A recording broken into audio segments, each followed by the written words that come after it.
लक्ष्य coaching classes 12वीं के बाद नए बैच जून 2022 से शुरू। नमस्कार, तेज हरियाणा से गुरविंदर पन्नू। डवाली में नगर परिषद चुनावों में आज जो वोटिंग की प्रक्रिया पूरी हो गई है और इस सत्ता के महासंग्राम में सबसे बड़ा महामुकाबला था, जिसमें तमाम पार्टियों की तरफ से खूब पसीना बहाया गया। प्रचार में भी कोई कसर नहीं छोड़ी गई और आज जनता जनार्दन ने अपना फैसला आखिर सुना दिया है। अब 22 तारीख को नतीजे आने उससे पहले मेरे साथ एक्सक्लूसिव बातचीत के लिए डवाली से जो जेजेपी के जो जिला अध्यक्ष सरबजीत सिंह जी मसीता और जेजेपी जो नेता हैं पवन सोनी जी मेरे साथ जुड़ेंगे और राणा साहब भी पूर्व चेयरमैन डवाली से उनसे बातचीत करते हैं। सबसे पहले सरबजीत जी, आपका बहुत बहुत स्वागत है तेज हरियाणा पर। सर पन्नू जी, ਤੁਹਾਡਾ ਸਭ ਤੋਂ ज़्यादा ਅਸੀਂ ਧੰਨਵਾਦ ਕਰਾਂਗੇ ਕਿ ਤੁਸੀਂ ਹਮੇਸ਼ਾ ਜੋ ਜਿਸ ਦਿਨ ਤੋਂ ਇਲੈਕਸ਼ਨ ਚੱਲਿਆ ਔਰ ਅੱਜ ਤੱਕ ਤੁਸੀਂ ਹਕੀਕਤ ਜੋ ਰਿਐਲਿਟੀ ਸੀ ਉਸ ਨੂੰ ਪੇਸ਼ ਕੀਤਾ। ਇਸ ਲਈ ਗੁਰਵਿੰਦਰ ਜੀ ਤੁਹਾਡਾ ਅਸੀਂ ਬਹੁਤ ਧੰਨਵਾਦ ਕਰਦੇ ਹਾਂ। ਔਰ ਜੋ ਅੱਜ ਪੂਰਾ ਖੁਸ਼ੀ ਦਾ ਮਾਹੌਲ ਹੈ ਔਰ ਆਪਣਾ ਪ੍ਰਵੀਨ ਬਾਈ ਪੂਰੀਆਂ ਵੋਟਾਂ ਨਾਲ ਜਿੱਤਣ ਜਾ ਰਿਹਾ ਹੈ ਔਰ ਜਿੰਨੇ ਵੀ ਛਤਰੀ ਦੇ ਨਿਸ਼ਾਨ ਦੇ ਐਮਸੀ ਹੈ ਉਹ भी जितन जा रहे हैं और बीजेपी जेजेपी का गठबंधन आज जित दी और बढ़ गया और बहुत बड़ी जीत है। सर क्या लगता है, जितनी उम्मीद के साथ आज आप मैदान में उतरे थे, जनता को वोट डालना था, आपको लगता है कि आपकी जनादेश जो आपको पसंद आ रहा था उसी के अनुसार वोटिंग हुई है? आप खुश हैं वोटिंग से? पन्नू साहब, जो डबल शहर दे समाजिक लोग ने इत्थे बड़ा कुछ वो बरीकी जानते ने और बड़े अमन शांति प्रिय लोग है जो डबल शहर वासी है और जो मान सत्कार प्यार उन्होंने वनियों लगातार मिल रहा सी तो सानू एहसास हो रहा सी बहुत वड्डी जित है। उन्होंने सारा कुछ देख के समीकरण देख के कि ऊपर सेंटर च भी बीजेपी की सरकार है, स्टेट च भी बीजेपी जेजेपी की सरकार है और उस सरकार की बदौलत ही उन्होंने शहर वासियों ने भी इस गल नूं चुनिया कि जिहड़ी लोकल सरकार है वो भी आपां मौके की सरकार गठबंधन सरकार जेजेपी बीजेपी सरकार नूं मजबूती दईए और प्रवीण सोनी ने उन्होंने मजबूती दी है शहर वासियों ने। ठीक है सर, इस पूरे आज के सत्ता के महासंग्राम में किससे जज्बा अपना मुकाबला मानती है? आपको नजर आया हो कि आज आपका मुकाबला किस पार्टी के साथ रहा है? पन्नू जी, मुकाबले च कोई साथी है ही नहीं, सारे पिछड़ चुके हैं क्योंकि उन्होंने बुखलाहट सी। तुसीं देखिया होना सुबह तो असीं तां जेजेपी साथियों ने तो इन्नी कोशिश करके जो साडे तां बूथां दे उपर भी नैना सिंह चौटाला जी दी महिला जो टीम सी 3 नंबर की गल किते भी ज़्यादातर कैंडीडेट भी महिलावां सी और जो ड्यूटी अगे जिन्हां दी बूथ लेवल ते ड्यूटी लगी सी वो भी महिला शक्ति की ज़्यादातर लगी सी। पर सुबह तो लैके शाम तक दूसरियां पार्टियां ने, जे मैं करा कांग्रेस की गल करा तो कल रात तो उन्होंने 2-4 आदमी इहे सी जिहड़े कि उन्होंने एक शरारती तत्व छड्डे हुए सी और मैं उन्होंने नाम लूँगा तो कोई ज़्यादा चंगी गल नहीं और वो गुंडा तत्व उन्होंने छड्डे हुए सी। उस तो बाद अज आदित्य जी भी आए और 5 नंबर वार्ड दे विच अमरनाथ बागड़ी जी और उन्होंने नाल रहन वाला एक साथी जो उसका नाम भी है सुरेश बिश्नोई है, उसने जाके जो अमर बागड़ी के बच्चों के 2 बच्चे है जिन्हों का नाम है पवन, अमन ते विनोद और उस आदमी ने उन्होंने चोटां भी मारियां और 3 आदमियों के चोटां लगियां और हॉस्पिटल दे विच एडमिट ने।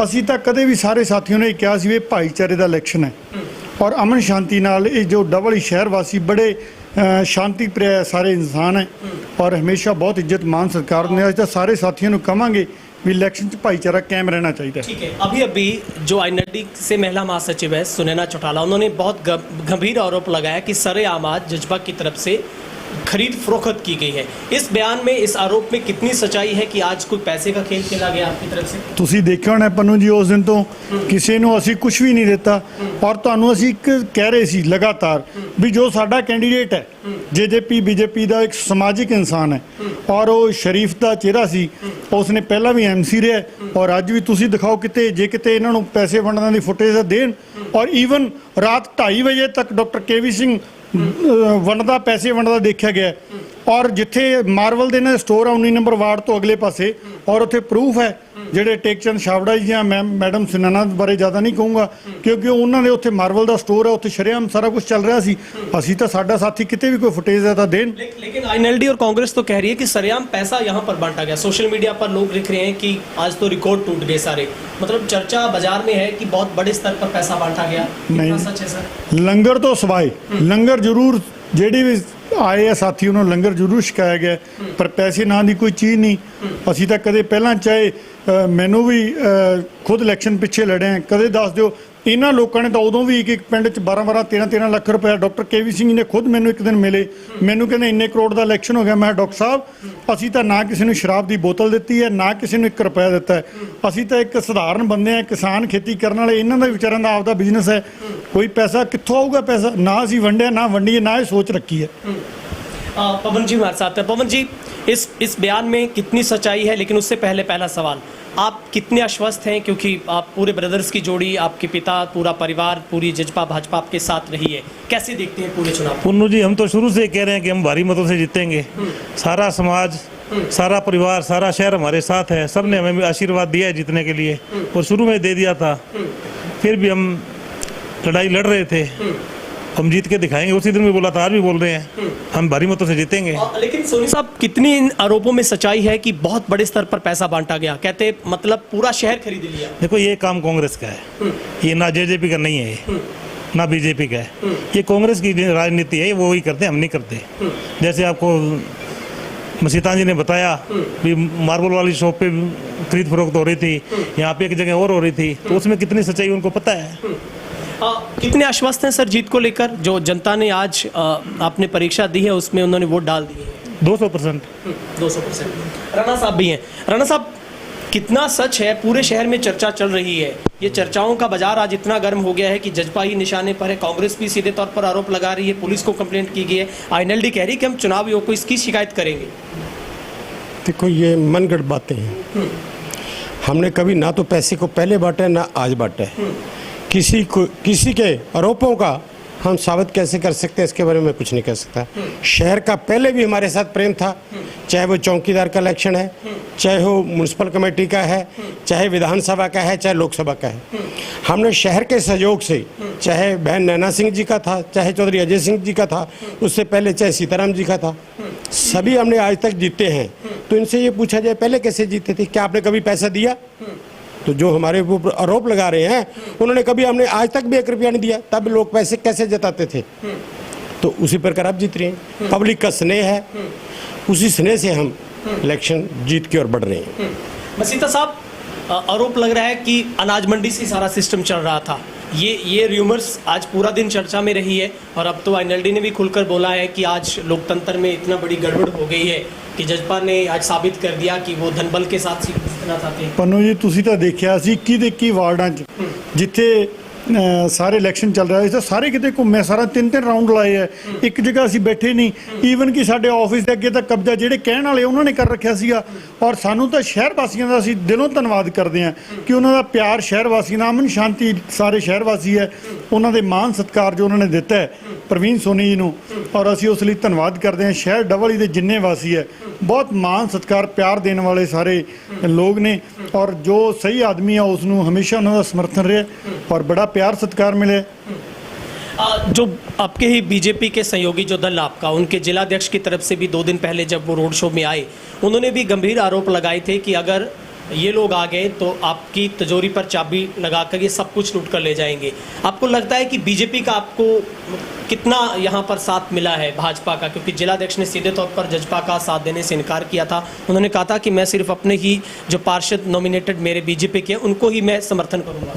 ਪੰਨੂ ਜੀ, ਉਹ ਤਾਂ ਜ਼ਿਲ੍ਹਾ ਅਧਿਕਸ਼ ਦੀ ਮਰਜ਼ੀ ਹੈ, ਅਸੀਂ ਉਹਨਾਂ ਬਾਰੇ ਕੁਝ ਨਹੀਂ ਕਹਿ ਸਕਦੇ। ਪਰ BJP ਦੀ ਜੋ ਟੀਮ ਸੀ ਸਾਡੇ ਨਾਲ ਕੰਧਾ ਲਾ ਕੇ ਚੱਲੀ ਹੈ। ਅਸੀਂ ਵੀ ਜਿੱਥੇ ਵੀ ਉਹਨਾਂ ਨੇ ਕਿਹਾ, ਅਸੀਂ ਜੋ ਕਿਤੇ ਵੀ MC ਜਿੱਥੇ BJP ਦਾ ਤੁਸੀਂ ਉਹਨਾਂ ਨੂੰ ਚੈੱਕ ਕਰ ਲਓ, ਅਸੀਂ ਹਰ ਇੱਕ ਜਗ੍ਹਾ ਤੇ, ਚਾਹੇ ਉਹ ਆਦਿਤਿਆ ਜੀ ਦਾ ਸੀ, ਚਾਹੇ BJP ਦੇ ਪੰਜੋ ਸਾਥੀ ਦੇਵ ਕੁਮਾਰ ਜੀ ਹੈ, ਵਿਜੇ ਜੀ ਹੈ, ਸਤੀਸ਼ ਜੀ ਸੀ, ਬਲਦੇਵ ਜੀ ਸੀ, ਜਿੱਥੇ ਕੋ ਉਹਨਾਂ ਨੇ ਕੈਂਡੀਡੇਟ ਉਤਾਰਿਆ ਸੀ ਅਸੀਂ ਉੱਥੇ ਵੀ ਗਏ ਔਰ ਉਹਨਾਂ ਦੀ ਸਪੋਰਟ ਕੀਤੀ ਹੈ। JJP ਦੇ ਸਾਥੀਆਂ ਤਾਂ ਕਰਨੀ ਸੀ, ਸਾਡੇ ਵੱਲੋਂ ਕੋਈ ਹੈ ਜੀ ਨਾ ਅਸੀਂ ਕਮੀ ਆਉਣ ਦਿੱਤੀ ਹੈ ਨਾ ਆਉਣ ਦਈਏ। अभी आखिरी सवाल है सर, कहते हैं घोड़े बेचकर सोना, है ना? परीक्षा देने के बाद एक स्टूडेंट भी ऐसे ही होता है। आपकी परीक्षा हो गई है, अब तो घोड़े बेचकर सोएंगे आज सर? बिल्कुल सोएंगे, 2 दिन सोएंगे, फिर 3 दिन जोश से उठेंगे। अच्छा सर, ये अब जो इंतजार कैसा लग रहा है, 22 तारीख कब आएगी? ਬਹੁਤ ਸਾਨੂੰ ਤਾਂ ਜੋ ਪਿਆਰ ਹੈ ਨਾ, ਹਮੇਸ਼ਾ ਇਲੈਕਸ਼ਨ ਤਾਂ ਹਰ ਵਾਰ ਚੱਲਦੇ ਰਹਿੰਦੇ ਹੈ। ਹੁਣ ਅੱਗੇ ਜ਼ਿਲ੍ਹਾ ਪ੍ਰੀਸ਼ਦ ਵੀ ਆਉਣਗੇ, ਸਰਪੰਚੀਆਂ ਵੀ ਆਉਣਗੀਆਂ, ਪਿੱਛੇ MLA ਦੇ ਵੀ ਆਏ ਸੀ, ਅੱਜ ਨਗਰ ਪ੍ਰੀਸ਼ਦ ਦੇ ਆਏ ਹੈ। ਇਹ ਤਾਂ ਇੱਕ ਰੈਗੂਲਰ ਪ੍ਰੋਸੈਸ ਹੈ। ਔਰ ਡਿਪਟੀ CM ਸਾਹਿਬ ਦੀ ਔਰ ਡਾਕਟਰ ਅਜੇ ਸਿੰਘ ਦੀ ਹਮੇਸ਼ਾ ਸੋਚ ਹੈ, ਉਹ ਕਹਿੰਦੇ ਹੁੰਦੇ ਇਲੈਕਸ਼ਨ ਨੂੰ ਤਾਂ ਵਿਆਹ ਦੀ ਤਰ੍ਹਾਂ ਲੜਿਆ ਕਰੋ, ਕਦੇ ਕੋਈ ਟੈਨਸ਼ਨ ਨਾ ਪਹਿਲਾਂ ਰੱਖੀਏ ਨਾ ਅੱਜ ਰੱਖੀਏ।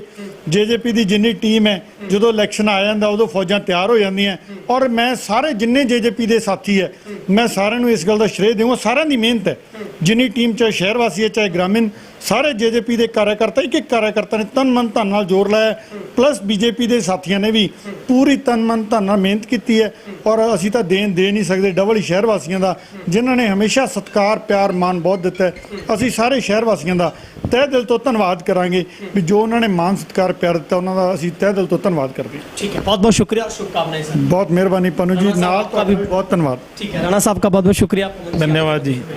तो ये थे हमारे साथ जजपा की तरफ से जो जिलाध्यक्ष सरबजीत सिंह जी मसीता और सोनी साहब राणा साहब हमारे साथ बातचीत कर रहे थे।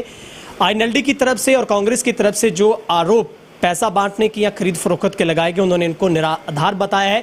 खैर जनता डवाली की जनता ने आज 39,260 मतदाताओं ने अपना काम कर दिया है। अब 22 तारीख को जब मतगणना शुरू होगी 3 राउंड में पूरे शहर का नतीजा साफ हो जाएगा। करीब करीब 11 बजे तक किसके ढोल बजते हैं, कहां पर लड्डू बंटेंगे और कौन इस सत्ता के महासंग्राम से आउट हो जाएगा, खैर इसका आपको इंतजार करना होगा। तेज हरियाणा पर सबसे पहले लाइव नतीजे हम आपको 22 को दिखाएंगे। बहुत बहुत शुक्रिया।